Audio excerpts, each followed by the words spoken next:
노인 돌봄 가족이 된다는 것은 어떤 의미가 있을까요? 노인 장기 요양 서비스를 받게 되면 그 부모님을 모시게 되는 가족들이 있는데 가족들의 실태에 대해서 살펴보도록 하겠습니다. 안녕하세요. 저는 시니어 라이프 비즈니스를 연구하는 최학희입니다.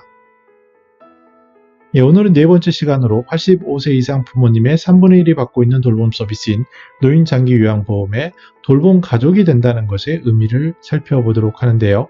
먼저 눈에 띄는 부분은 재가급여, 즉 재가센터를 이용하고 방문 요양을 받는 그 부모님을 가진 경우에 그 돌봄 가족의 42.6%는 이를 경제활동을 하지 않고 있다라고 얘기하고 있습니다. 그리고 이분들은 특히 부모님을 모시다 보니 26.6%는 요양보호사 자격증을 가지게 됐다라고 답변하고 있는데요. 제 주변에서도 보면 부모님이 편찮으셔서 그 사랑하는 부모님을 위하여 직접 본인이 돌보기 위해서 일자리를 그만두고 그 다음에 본인이 서비스하기 위해서 요양보호사를 신청을 하고 그 활동을 하면서 그러면서 점차 부모님과는 시간을 보내지만 사회와 또 이웃으로부터 점차 고립되면서 어려움을 겪는 그런 경우들을 흔히 볼 수 있습니다. 돌봄 가족은 경제활동이나 요양보호사 쪽으로 방향을 선회하면서 이런 어려움을 겪고 있는데요. 이런 분들에게 더 놀라운 사실은 무려 가족의 두 분이 이러한 서비스를 받는 분들이 8.4%나 된다는 겁니다. 사랑하는 부모님이 한 분도 아니고 두 분이 이렇게 편찮으시게 되면 그 가족, 특히 돌보는 가족은 그 삶이 부모님이 활동하는 활동 반경인 집과 방, 그리고 동네로 국한되면서 이 생활이 지속되는 그러한 어려움에 처한 것이 현실이기도 합니다. 더 나아가서 만약에 사랑하는 부모님의 있는 집이 가깝지 않고 15km 이상 되는 경우도 41.9%라고 되는데요. 제 아는 지인의 경우도 부모님이 멀리 계신데 편찮으시니까 어떻게 할 수 없어서 CCTV를 통해서 활동을 하고 매일 모니터링을 하는데 처음 하루 이틀, 한 달, 두 달 괜찮지만 몇 년이 지나가면서 굉장히 어려워하고 곤란해하는 경우를 우리는 종종 볼 수 있습니다.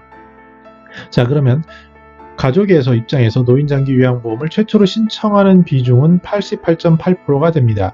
근데 특이한 부분은 치매 등급이라고 할 수 있는 5등급과 인지지원 등급의 경우에 보면은 타 등급보다는 높은 걸 알 수 있는데요. 이것은 왜 그러냐면 치매에 대해서 일반인들이 잘 알기 어렵기 때문에 그렇습니다. 특히 가족일 경우에 설마 내 사랑하는 부모님이 그럴 리가 있어? 라는 생각을 하기 쉬운데요. 이런 경우에는 장기요양기관의 직원들의 말에 귀를 쫑긋할 필요가 있습니다. 이분들은 굉장히 많은 사례를 봤기 때문에 초기에 그 이슈를 잡아낼 수 있기 때문에 그렇죠. 그래서 만약에 조금이라도 의심스럽다면 빨리 치매 진단을 받는 것이 필요합니다.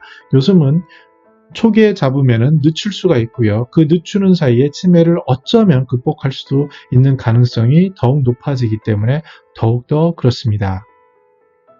그러면 현재 이용하고 있는 장기요양기관을 계약할 때 고려하는 사항이 무엇이냐라고 물어봤더니 당연히 이 서비스는 사람이 가장 중요합니다. 그래서 요양보호사 선생님이 어떤 사람인가 이것이 중요하고 또 기존의 추천이나 소개에 의한 것들을 하게 되죠. 근데 하나 눈에 띄는 부분은 젊은 사람인 경우에 평가나 평판에 관심을 갖는다는 겁니다.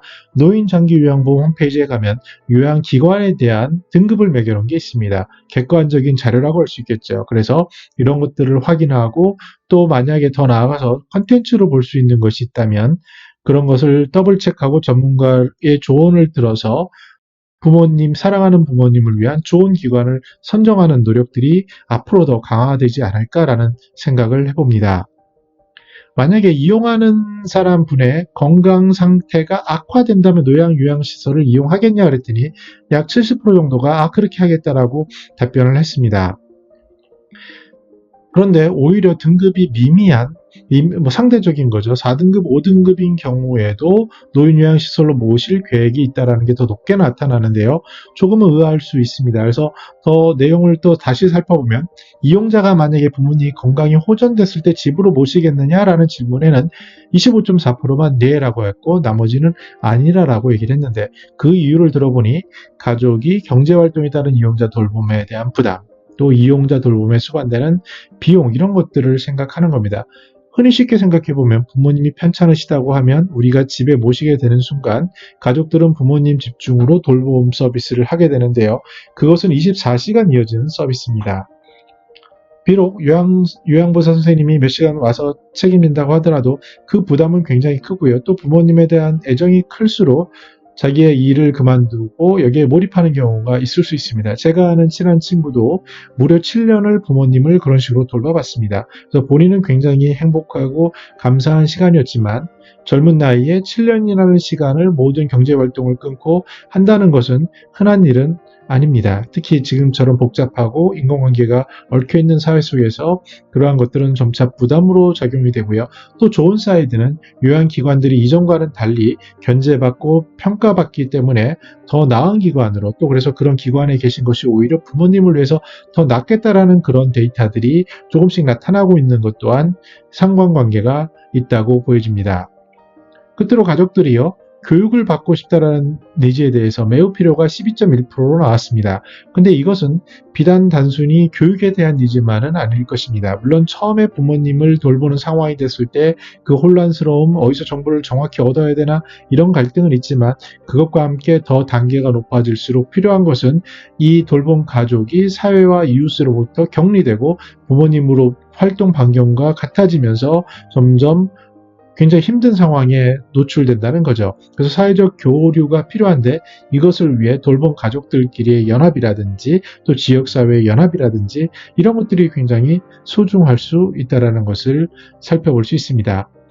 누구나 부모님은 편찮으실 수 있고요. 그럼 서비스를 받게 되고 그리고 우리들이 부모님을 돌보게 됩니다. 그랬을 때 저 같은 경우도 쉽게 생각하기에 요양 서비스 시설로 모실 것 같습니다. 왜냐하면 그만큼 현장에서 할 수 있는 기반이 어렵고 부담스러운 게 현실이기 때문입니다. 그렇다면 누구나 다 겪을 수 있는 이런 문제에 대해서, 특히 돌봄 가족이 가지고 있는 곤란함에 대해서 우리가 조금 더 따뜻한 시각과 조금 더 응원하는 시각과 안전망을 제공하는 시각을 가지고 인색하지 않은 그런 지원을 하면 어떨까라고 생각을 해봤습니다. 네, 오늘은 이렇게 돌봄 가족의 가족이 된다는 것, 그것에 대한 실태를 살펴보았는데요. 남의 이야기가 아니라 우리 주변에서 볼 수 있는 분이고 바로 옆에 계신 분이 그런 일을 겪을 수 있습니다. 그런 분들에게 이런 사실을 알고 위로해주는 그런 이웃이 되기를 바랍니다. 다음 시간에는 그러면 블루오션이라고 소위 부르는 요양사업이 실제로 그런지, 실제로 그 속에서 사업하는 분들은 어떤 것을 겪고 있고 무엇이 중요한지에 대해서 살펴보도록 하겠습니다. 저는 더 나은 시니어 삶 공동체를 연구합니다. 감사합니다.